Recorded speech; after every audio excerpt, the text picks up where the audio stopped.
¿Qué tal, hermanos? ¿Cómo están? Dios les bendiga. Bienvenidos a todos a esta clase de corderitos. Vamos a hablar un poquito acerca del arrepentimiento, la conversión y el perdón.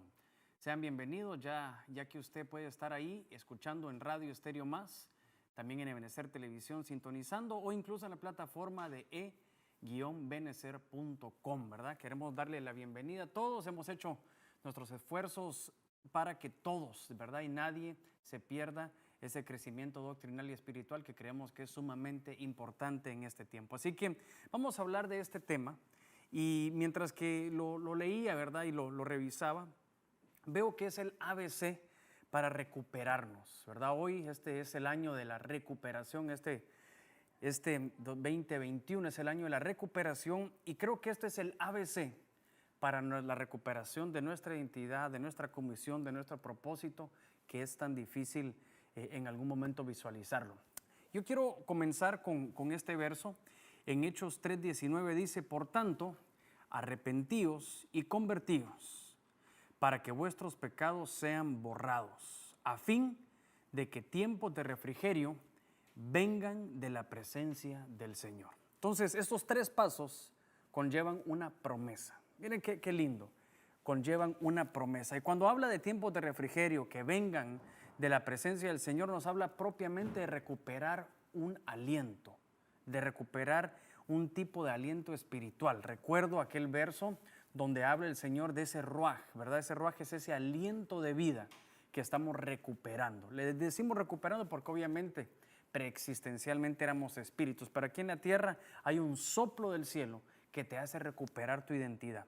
¿Cuáles son esos tres pasos previos? Esto, ¿verdad? Que es el arrepentimiento, la conversión y el perdón. Ahora, vemos cómo que estos tres pasos conllevan algo hermoso, pero Romanos 8:29 nos va a ampliar mucho más la idea. Mire lo que dice: porque a los que antes conoció, también predestinó, para que fuesen hechos conforme a la imagen de su Hijo, para que Él sea el primogénito entre muchos hermanos.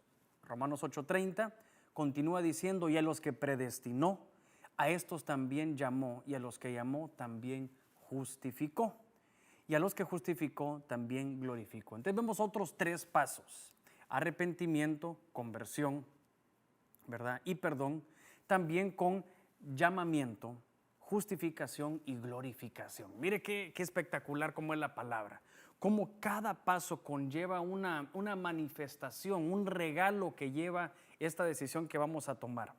Entonces, nuevamente, el llamamiento nos trae arrepentimiento. El Señor te llama, ¿verdad? Nos llama, ya sea esa voz en nuestro corazón, el tiempo de Dios, que lo vamos a hablar más adelante, ese tiempo de Dios que es perfecto, pero ese llamamiento conlleva arrepentimiento.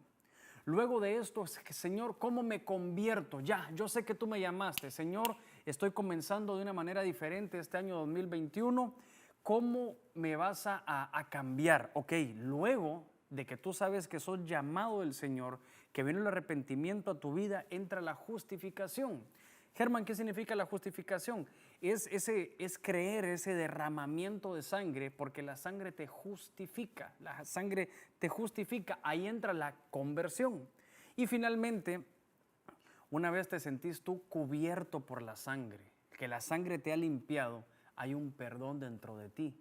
Y eso nos lleva a la glorificación. Germán, ¿qué es eso la glorificación? Es saber, es empezar a caminar conforme a tu propósito, conforme a tu ministerio, saber que no hay puertas cerradas para ti, saber de que pudieron haber muchas malas decisiones de tus antepasados, pero ahora de tu persona en adelante hay algo que cambió. La palabra dice: el que está en Cristo nueva criatura es, las cosas viejas pasaron y ahora todas son hechas nuevas. Entonces, llamar conlleva el arrepentimiento conlleva un llamado, la conversión conlleva la justificación de parte de Dios y el perdón, esa recuperación, ¿verdad? Que nos trae la glorificación. Ahora vamos a seguir un poquito, vamos a hablar del arrepentimiento primeramente. Segunda de Pedro 3:9 nos dice algo bien bonito, dice: el Señor no tarda su promesa, porque hay mucha gente que nos podrá decir: Germán, pero yo creo que se me pasó el tiempo, creo que perdí las oportunidades que la vida me traía, o la otra, ¿verdad? que dice, no, yo quiero disfrutar más la vida, como que el cristiano dejara de disfrutar y todo lo contrario, ahora nos habilita el Señor aún a disfrutarla más. Mire lo que dice 2 de Pedro 3:9, dice, el Señor no tarda su promesa, como algunos la tienen por tardanza, pero es paciente para con nosotros, no queriendo que ninguno se pierda, sino que todas procedan al arrepentimiento. Esa es la versión El Oso. Ahora, lo primero que podemos definir es que el tiempo de Dios es perfecto. Si tú sientes ese llamado, nuevamente, ese llamado, recordemos un poquito, llamado trae este arrepentimiento. Si tú sientes este llamado, quiero que sepas que es en el tiempo perfecto. Dios te llama en el tiempo perfecto, en el tiempo donde tú vas a poder tomar decisiones trascendentales, donde tú vas a poder ejercer tu ministerio. Entonces aquí nos pueden llevar dos ataques del enemigo, que no nos sintamos preparados, que pensamos que es muy temprano o que ya es muy tarde, ¿verdad? En otras ocasiones cuando la vida nos ha golpeado tal vez en nuestro interior, el tiempo de Dios es perfecto. Y también otra cosa que describe este verso es que el Señor es misericordioso porque dice que nadie quiere, el corazón de Dios quiere que ninguno se pierda. Ahora, ¿por qué debemos de arrepentirnos? Usted lo tiene ahí en su texto, yo lo voy compartiendo, hay cosas que usted puede ir subrayando. ¿O de qué nos vamos a arrepentir?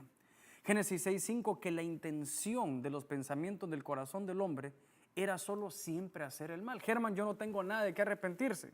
Yo no tengo nada de qué arrepentirme. No, naturalmente nosotros tomamos malas decisiones. Naturalmente es el hombre natural, el hombre que todavía no ha recibido ese soplo de vida, ese soplo del cielo.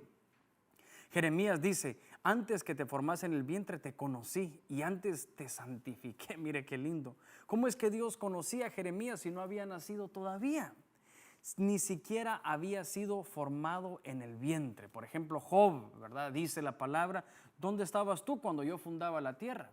Esos versos de Job, usted que está leyendo la palabra y que está iniciando en este camino, tiene un montón de misterios que nos pueden traer algo de conocimiento de la preexistencia. Ahora, qué lindo que cuando le hacen esas preguntas a Job termina siempre con tú lo sabes, es decir, que hay como una recuperación de memoria espiritual que vamos a tener para poder activar esa comisión, ese propósito de parte de Dios. Mire lo que dice, ahí más abajito en su texto, Lucas 10:30, dice que aquel hombre descendió de Jerusalén para venir a Jericó. En otras palabras, descendimos de la presencia de Dios en la Jerusalén de arriba para venir a este mundo. Quiero parafrasear un poquito porque ahorita vamos a entrar a una figura en la palabra. Eso significa que una historia la vamos a utilizar de figura para que podamos entender mucho más el mensaje, la esencia de lo que Dios nos quiere decir en una historia que usted dirá, pero no va acorde a los tiempos. Mire qué hermosa cuando uno puede ver con óptica de figura la palabra. Dice, aquel hombre descendió de Jerusalén para venir a Jericó. En otras palabras, descendimos nosotros de allá arriba, de la presencia de Dios, para venir a este mundo.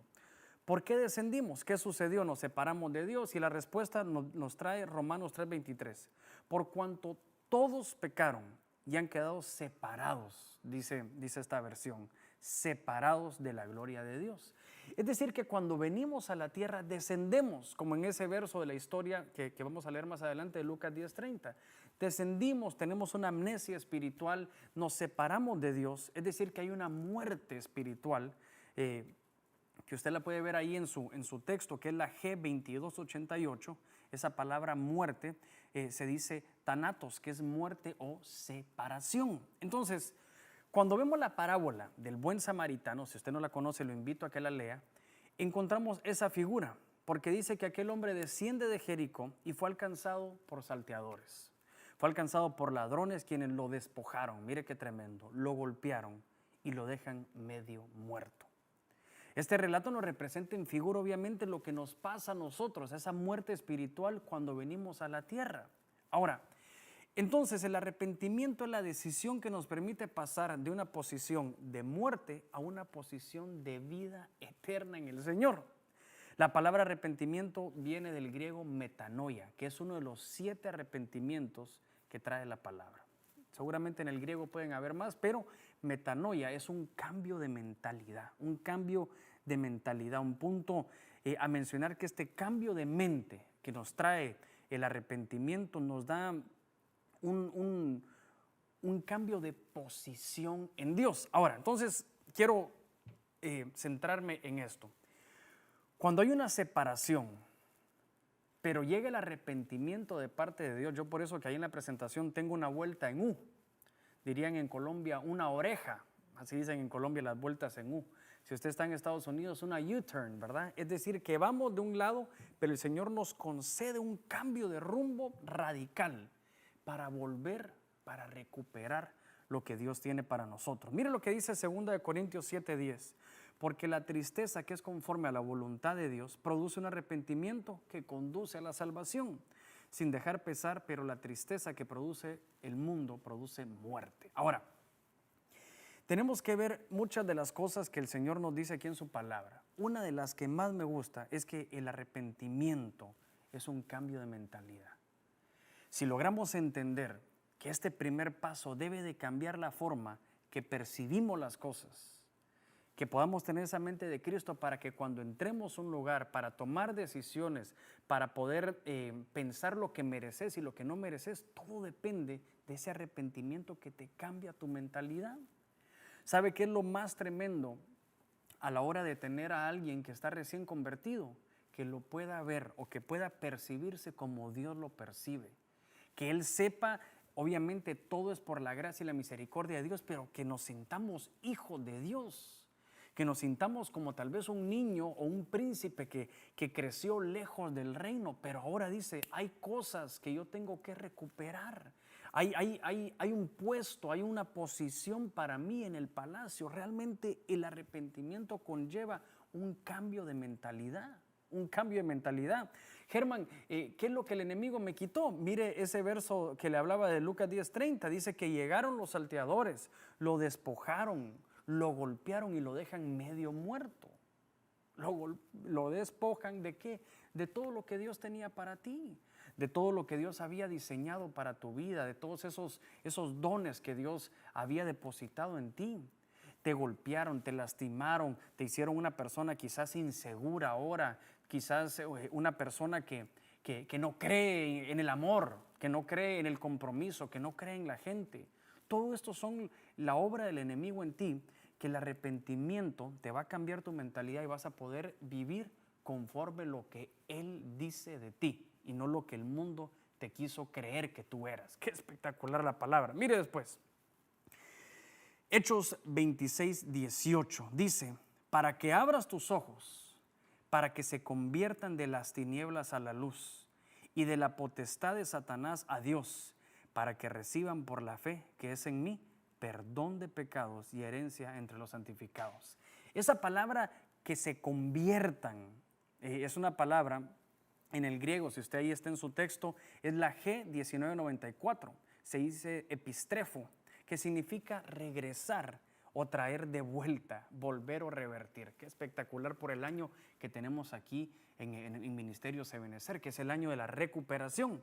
Entonces, Hechos 26:18 dice que debemos de convertirnos de las tinieblas a luz, pero también tenemos de convertirnos ¿de qué? De nuestros malos caminos. Dice la palabra que el Señor es el camino, la verdad y la vida. Yo logré ver al menos 7 caminos, ¿verdad? Ahí usted los puede ir viendo en la palabra, pero miren lo que dice, nuestro mal camino. Por ejemplo, en Jonás 3:10 dice que debemos de convertirnos del camino a Jericó. Miren la pregunta que nos hace aquí el texto que nos compromete. ¿No se ha preguntado usted por qué la parábola del buen samaritano habla de aquel hombre que descendía hacia Jericó? Seguramente había muchas respuestas, pero Jericó significa estar inestable e inconstante. ¿Sabe quién es una persona que se caracterizó por ser inconstante, por ser fluctuante en sus caminos? Su servidor. Pero yo entendí que la conversión, que ese regresar, traía una estructura de estabilidad espiritual, de estabilidad emocional, de una gestión mejor de mis sentimientos. Eso traía la conversión de parte de Dios. Entonces vamos a dejar de ser cristianos que realmente no tienen una transformación. La conversión, el perdón, el arrepentimiento, todo lo que vamos a ver esta tarde con usted nos va a traer un cambio que todos van a poder disfrutar de ese cambio. Dice la palabra, a la sombra del manzano me senté y dice, probé su fruto y era dulce a mi paladar. Es decir, que todas las personas que están bajo su sombra van a ver los frutos y los van a disfrutar. Ahora, dice que hay algo más, que en Jericó había una mujer que se llamaba Rahab. Esta es bien linda esta historia. Rahab era una mujer con una vida obviamente de perdición, pero se convirtió y alcanzó la salvación para ella y su familia. Una de las cosas que más me gusta de Rahab es que ella, mire qué tremendo esto, ella era una prostituta, era una ramera y estaba en Jericó. Dice que Jericó era una ciudad cerrada, bien cerrada, dice la palabra. Pero cuando ella tiene esta conversión, hay características de ella que no eran inherentes a una prostituta, que no eran propias de una prostituta. Yo lo prediqué con los jóvenes y les decía, ¿de dónde sacó ella esa responsabilidad, ese compromiso, esa valentía? Porque ella llegó y escondió a unos espías y negoció con los espías. Y le dijo, miren, voy a cuidarlos, voy a guardarlos, voy a esconderlos, pero necesito que protejan a mi familia. ¿Desde cuándo? ¿Desde cuándo yo era una mujer de pacto? ¿Desde cuándo era una mujer que le importaba a su familia? ¿Desde cuándo tenía esa valentía, supongo yo, esa autoestima para poder negociar con dos espías? Dos espías que fácilmente lo hubieran podido matar. ¿Desde cuándo? ¿De dónde viene eso? Viene del cielo. Ella empezó a recordar.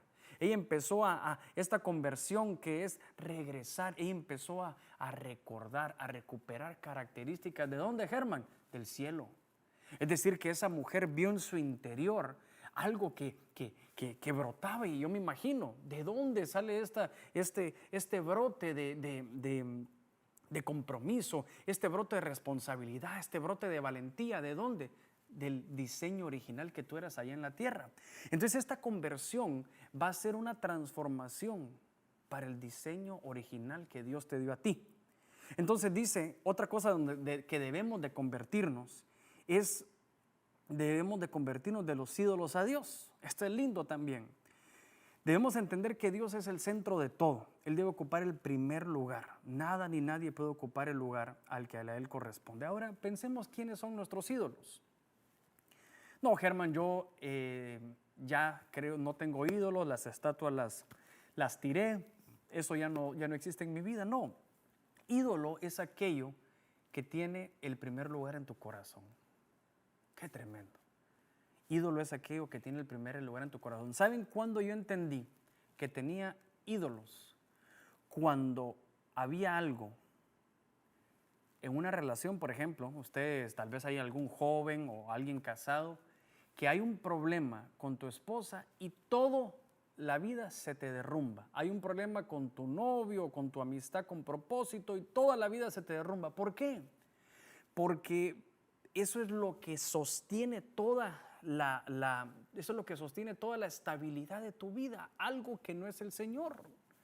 Y cuando falla eso, cuando el Señor pone el dedo en eso, todo se inestabiliza. ¿Dónde está tu estabilidad? Eso es tremendo. Para mí es la manera más fácil de saber si alguien está en primer lugar en tu corazón. Te dejaron, perdiste tu trabajo y te alejaste de Dios. ¿Por qué? Porque seguramente ese pudo haber sido un ídolo en tu vida.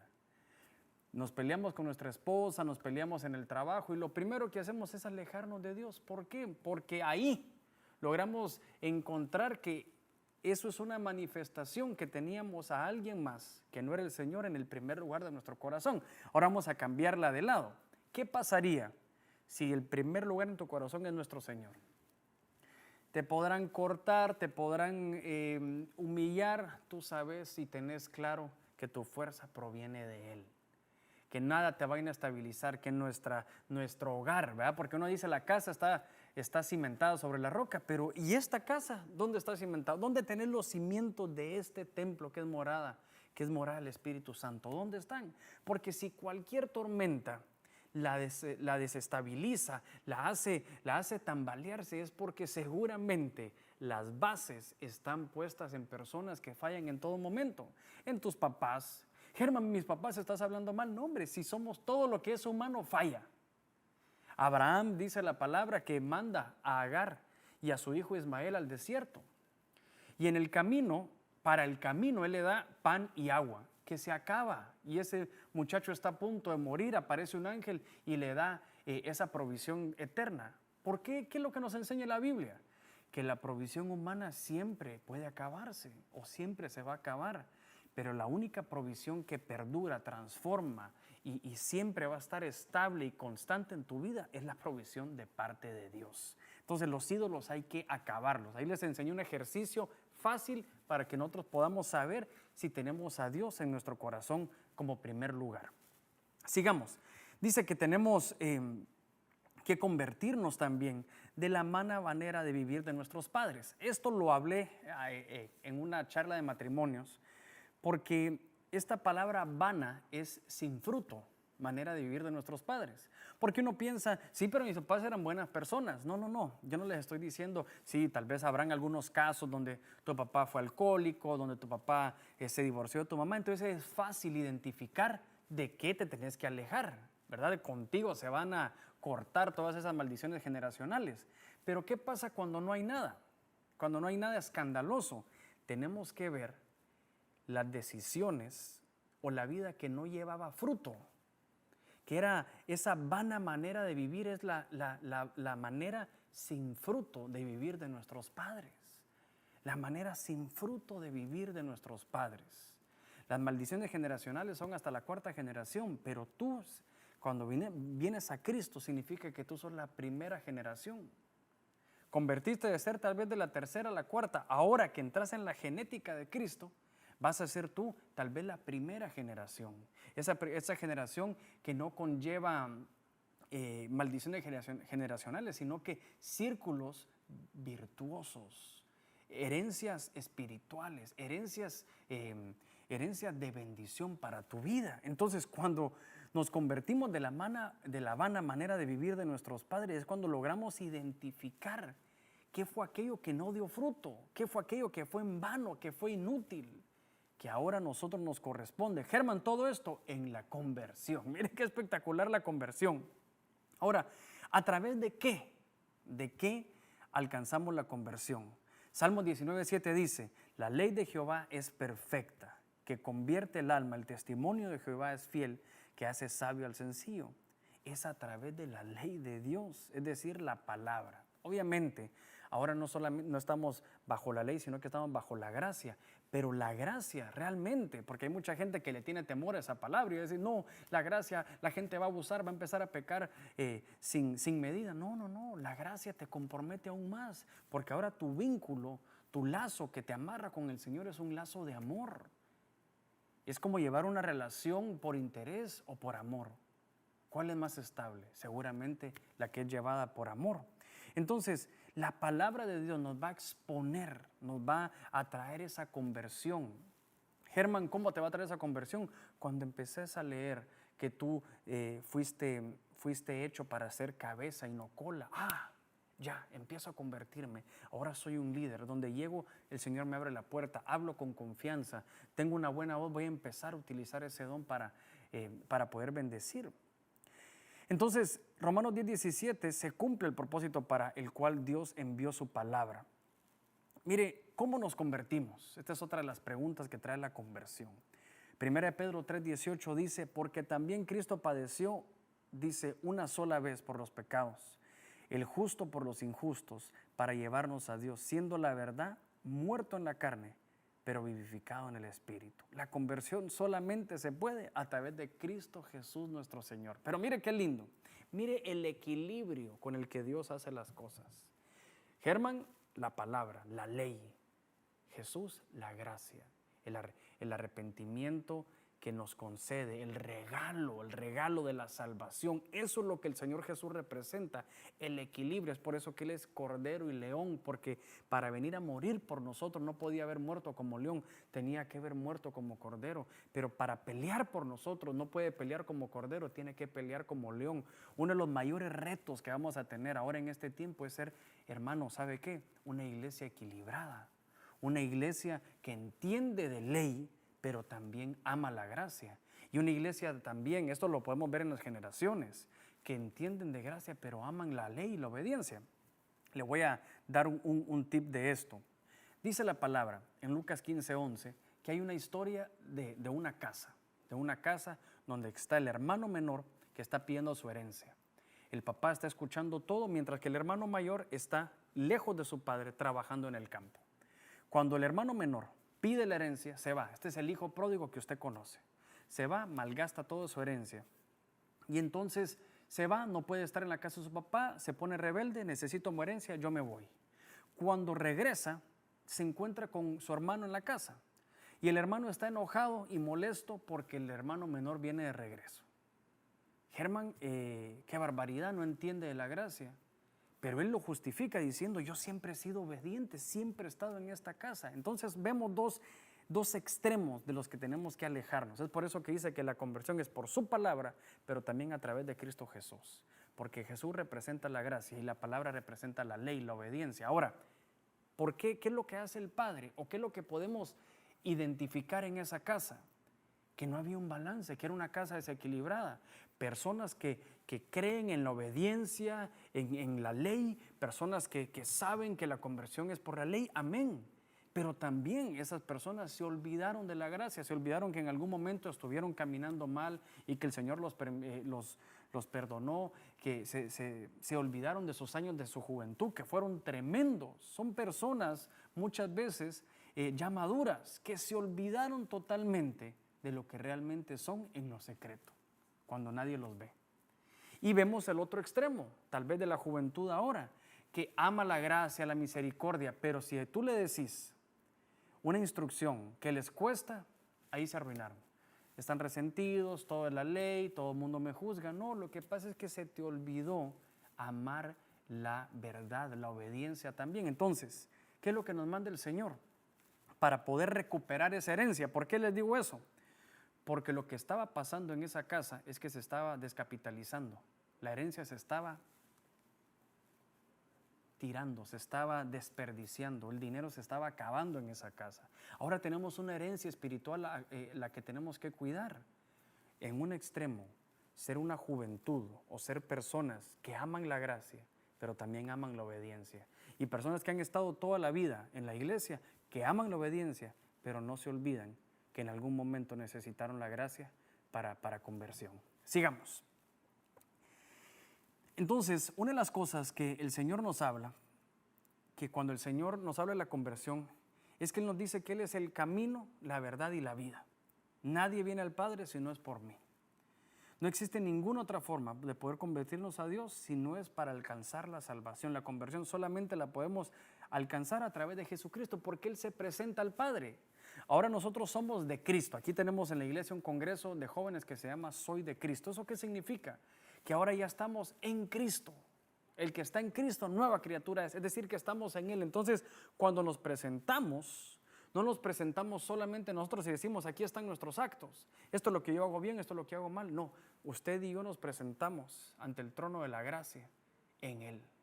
Qué lindo. Entonces, lo que Él ve es ver a su Hijo y dice, calidad. Ellos lo merecen todo. Mire qué lindo. Entonces, solo a través de Jesús podemos encontrar el camino de regreso a la Jerusalén celestial, el camino de vida que conduce a Dios. Entonces, la conversión, hermano, es un camino de regreso, es un camino de vuelta. La conversión es un recuperar nuestra memoria, recuperar, entender la gracia, la salvación, entender un poquito la ley, entender que solo Cristo, que solo por medio de Él, vamos a vivir esas cosas espectaculares que trae la Biblia, que trae esta nueva vida que usted está comenzando. Mire lo que habla del perdón. Hechos 3:19 dice, por tanto, arrepentidos y convertidos, para que vuestros pecados sean borrados, a fin de que tiempos de refrigerio vengan de la presencia del Señor. Entonces aquí vamos a hablar un poquito del perdón. Hebreos 10:11 dice, los sacerdotes puestos en pie, dice, ofician cada día y ofrecen repetidas veces los mismos sacrificios, a pesar de que estos nunca pueden borrar los pecados. Germán, ahora, ¿cómo es este perdón? ¿Cómo es este perdón de parte de Dios?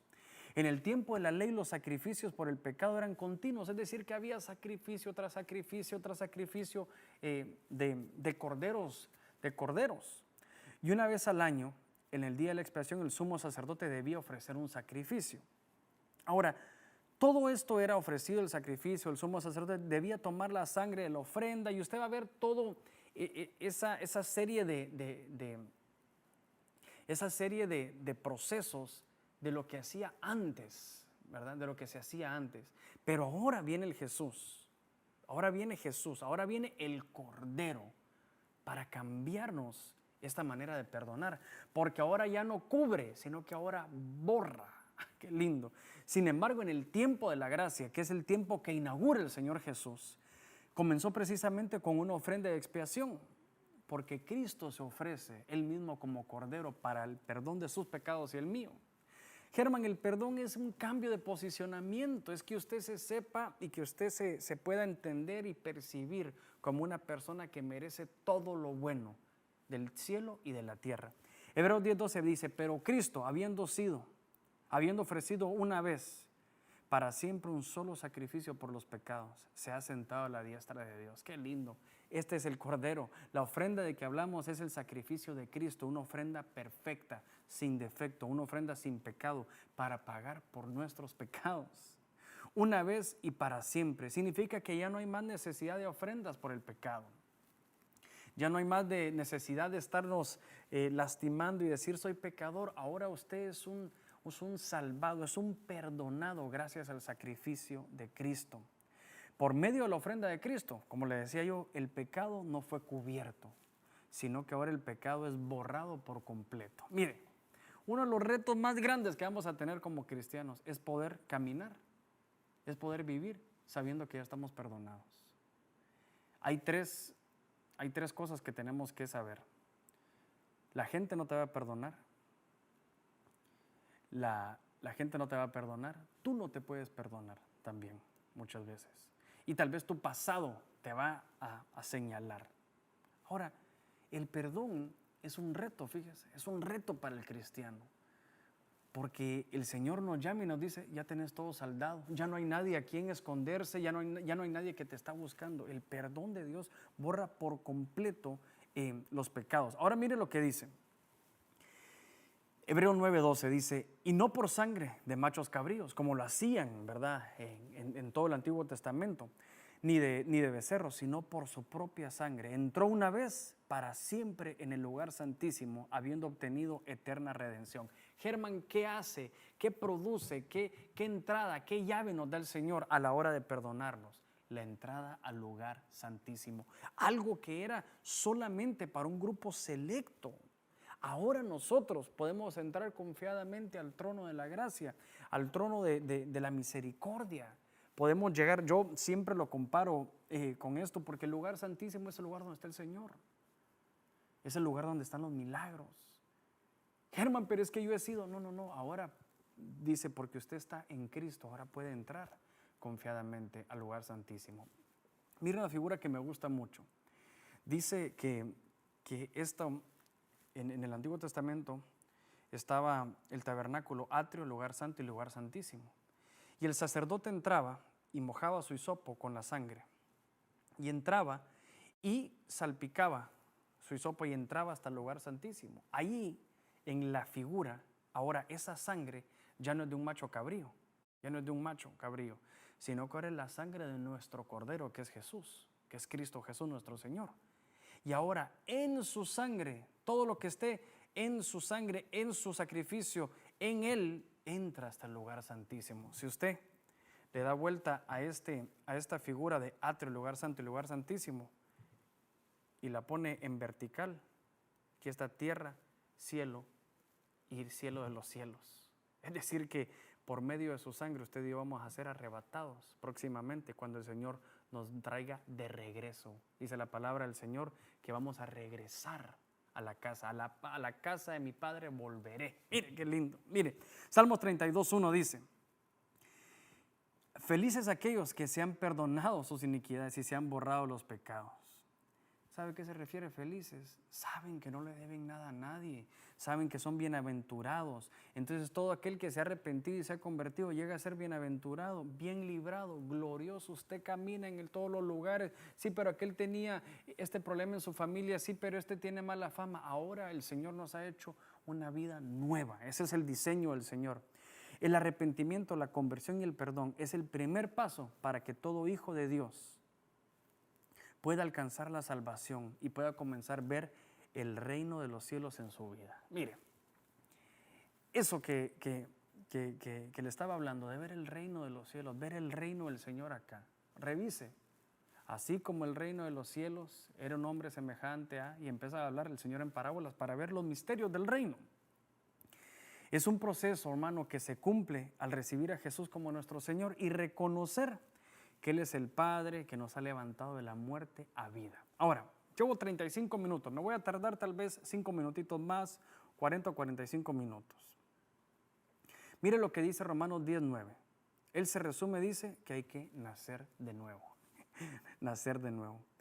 Mire lo que dice Juan 3:18, dice, el que en Él cree no es condenado, pero el que no cree ya ha sido condenado, porque no ha creído en el nombre del unigénito Hijo de Dios. Ahora, cuando nosotros entramos a este proceso de arrepentimiento, conversión y perdón, entramos a un proceso de traer el reino del Señor aquí a esta tierra y no regirnos por lo que dice el mundo de nosotros, sino por lo que dice su palabra de nosotros. Entonces empezamos a ver principios del reino, porque así como es el reino, dice, semejante a un hombre que no fue llamado a trabajar hasta el último momento, pero fue remunerado de la misma manera de todos. ¿Qué significa entonces? Eso significa, Señor, que mi llamado no es tarde, que a pesar que mucha gente pensó que se me había llamado tarde, tu palabra dice que hay un pago igual, aunque yo haya llegado tarde. Voy a tener las mismas oportunidades que aquellos hermanos que tal vez llegaron de primero. Mire cómo es el reino, regirse bajo esa legislación de los cielos es una cosa hermosa que te va a abrir puertas de bendición para tu vida. Dice que el reino de los cielos es semejante también a un hombre que encuentra un tesoro, que dice que al encontrarlo lo esconde, vende todo lo que tiene y compra todo el terreno. Yo siempre he pensado que es porque él sabe que esto que usted está haciendo es un dedazo del pastel, es el principio, simplemente es uno de los cientos de tesoros que tiene el campo, que tiene esta nueva vida que el Señor le va a ofrecer. Es decir, que vale la pena vender todo, porque en esta nueva vida se va a encontrar una vida llena de tesoros. Germán, ¿qué significa venderlo todo? Estar dispuesto a cambiar tus generaciones, estar dispuesto a tomar decisiones radicales, porque no hay nada más radical que este tema, el perdón, el arrepentimiento, la conversión. No hay nada más radical. No, ahorita tú estás haciendo un giro de vuelta en U, de oreja, de U-turn, como ustedes lo quieran ver, más que nunca. Quiero ir terminando. La parábola del hijo pródigo, además de las figuras, ¿verdad? Y parábolas a lo largo de esta enseñanza que hemos visto, queremos estudiar esta para dejar un mensaje final, un camino. Esta es una historia muy conocida que les hablaba un poquito de una óptica diferente. Pero comienza narrando que había tenido 2 hijos, como le había contado. Pero hay una palabra y hay una frase espectacular, y se las quiero leer. Lucas 15:17. ¿Se acuerda que hablábamos de las herencias? Pero miren lo que esta óptica que le quiero enseñar. Y volviendo en sí, Lucas 15:17, y volviendo en sí dijo, ¿cuántos jornaleros en casa de mi padre tienen abundancia de pan? Y yo aquí perezco de hambre. Me levantaré, qué lindo, e iré a mi padre y le diré, Padre, he pecado contra el cielo, contra ti. En este momento se está dando el arrepentimiento en esa historia, porque dice que volvió en sí. ¿Qué significa volver en sí? Esto significa que él estaba fuera de sí, ya recuperó, abrió los ojos, se dio cuenta que él tiene otra realidad esperándole. Yo quiero decirte de parte de Dios que hay una nueva realidad, una nueva vida que te está esperando. Y tenemos que volver en sí. Y no solamente es decir voy a volver en sí, sino que volver en sí y me levanto y voy. Me levanto, es decir, cambio mi posición. Cambio mi posición y empiezo a caminar sabiendo que yo tengo este nuevo camino. Ahora, su forma de pensar era totalmente diferente. Primero porque antes decidió separarse del padre. Ya dejó de valorar su casa porque comenzó a vivir perdidamente, es decir, en pecado. Y tercero, porque esa degradación que sufrió su alma llegó a apacentar los cerdos. ¿Sabe qué significa eso de apacentar los cerdos? Recuerdo ese verso porque me llamó la atención, dice que comía algarrobas. Yo dije, Señor, ¿qué es eso? ¿Es una comida de cerdo? Sí, pero el comer algarrobas dice que produce un efecto de saciedad, es decir, que te sentís lleno aunque no te alimenta. Es decir, que te sentís lleno aunque tu cuerpo no está siendo alimentado, no está recibiendo los nutrientes suficientes o apropiados. ¿Sabe cómo es la vida sin Cristo? Así. Hay placeres de la vida que te duran media hora, aún sabiendo que estás destruyendo tus generaciones, aún sabiendo que estás destruyendo tu matrimonio.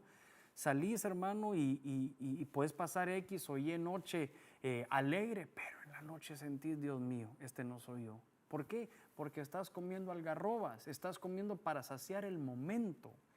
Pero el pan, que es nuestro Señor, que es el pan de vida, te va a producir una satisfacción eterna. Eso es lo que te va a producir. Mire, cuando se sufre esa degradación en el alma, hay una cuestión que me gusta mucho. Regresa el hijo pródigo y él no se cree hijo. Señor, hazme como los jornaleros de tu casa. Es decir, que el acusador entra en escena y te va a hacer sentir que no mereces nada. Y entonces por eso que hay una versión que me gusta mucho que dice el Padre, pronto, lo antes posible, que ésta se pueda volver a vestir conforme nos vestimos aquí en esta casa, para que sepa que Él es hijo y no es jornalero, para que sepa que Él merece y no es que está siendo señalado. Mire qué lindo. Ahora, cuando entendemos a profundidad esa relación de jornalero y Señor, entendemos que hay muchos cristianos todavía viviendo así, porque el jornalero trabaja y hay una paga, se porta bien y hay una paga, hace bien su trabajo y el Señor te paga. Pero ¿qué pasa cuando le hemos fallado al Señor y necesitamos algo? No tenemos confianza para pedirle eso. Y usted va a ver cientos de veces, lo hemos hecho nosotros, yo, lo he hecho yo, seguramente lo ha hecho usted. Señor, dame ese trabajo de regreso y trabajo y trabajo y trabajo y trabajo. El Señor me lo da de regreso. Ya, me recuperó mi matrimonio, ahora me alejo de ti. Ah, eres un jornalero. Pero llegará el momento álgido cuando tú quieras pedirle algo al Señor, pero no tienes el trabajo suficiente. Ahí es donde entra el Señor, su gracia. Y entender que nosotros, hermano, no es que trabajamos para algo, sino que lo merecemos todo porque el Señor nos ama y nosotros le amamos a Él. Es como que me diga a mis hijos ahora, papá, voy a cenar, te quiero pedir de comer porque fíjate que me levanté en la mañana, hice mis tareas, ordené mi cuarto, hice mi cama, tengo derecho a mi cena. No, usted sabe que uno pelea con los niños, es bueno, son algunas veces malcriados, pero uno siempre tiene su provisión para ellos. De la misma manera el Señor nos ve. Es decir, que nosotros tenemos que entender rápidamente, por eso que dice el Padre, pronto traigan, que Él sepa que es hijo, para que entienda que esta es la casa de su papá, que Él merece todo, que todo lo que está aquí adentro le pertenece a Él también. Su hijo podrá verse muy mal o podrá haber tenido actitudes muy malas, pero usted no lo va a sacar de su casa, porque su relación no es de jornalero y siervo, es de padre a hijo. Ahora, dice la palabra aquí, Él desea alimentarse, todo lo que le estaba diciendo. Entonces, el arrepentimiento cambia nuestra forma de pensar con relación al pecado y a todo aquello que no agrada a Dios. Estoy terminando ya, quiero tardarme 45 minutos. Esto mismo es el arrepentimiento, cambiar nuestra forma de pensar con relación al pecado. Mire lo que dice Lucas 15:20. Se levantó, vino a su padre, es decir, que cambió su posición y comienza una nueva vida. El que antes era pródigo le cambian sus vestiduras. Ya no son vestiduras de inmundicia, sino que son vestiduras de santidad. ¿Por qué era importante cambiarse eso? Para que él se podía sentir con seguridad, cubrir su desnudez. Muchas de las personas que venimos entrando al Señor nos sentimos avergonzados, que el sentirse desnudo es esa figura de vergüenza. Le ponen un anillo. ¿Sabe qué es el anillo? Mire, yo tengo estos de hule porque los dejo perdidos en todos lados. Este anillo, ¿sabe qué? Son pactos. Pactos no de maldición, pactos de bendición. Es decir, se te fue prometido esto y lo otro. Señor, yo viví perdidamente, ya no merezco nada. Y dice el Señor, no, aquí vienen pactos nuevos para ti. También nos trae el Señor, nos enseña que autoridad espiritual, decreta autoridad espiritual, le pone calzado en sus pies, enseñándole a caminar con la voluntad del Padre. ¿Sabe cómo veo yo el calzado en sus pies? Se acaba la esclavitud. Una de las grandes características de un esclavo es que estuvieran sus pies descalzos. Es por eso que dice la palabra, hermosos son tus pies calzados, amada mía. Es decir, has dejado la esclavitud del pecado y ahora entras a una vida llena de honra. De modo que si alguno está en Cristo, dice 2 Corintios 5:17, nueva criatura es. Las cosas viejas pasaron, he aquí, todas son hechas nuevas. El milagro del nuevo nacimiento cambia nuestra vida para una vida llena de eternidad. Espero que este tema se lo haya disfrutado tanto como yo, ¿verdad? Hablamos un poquito del arrepentimiento, hablamos un poquito de la conversión y del perdón. Estos 3 pasos que nos van a traer, ¿sabe qué? Aquí le tengo un resumen. El llamamiento, ese arrepentimiento nos va a traer ese llamado de parte de Dios. La conversión nos va a traer esa justificación, el saber que somos perdonados nos va a convertir, y el perdón nos va a traer esa glorificación, esa nueva posición en el reino del Señor. Dios les bendiga y he disfrutado esta clase aquí con usted. Espero que pueda seguir aquí con nosotros a través de Stereo Más, de Benecer Televisión y de nuestra plataforma de estas doctrinas ministeriales. Un abrazo desde aquí, desde San Pedro Sula, Honduras. Bendiciones.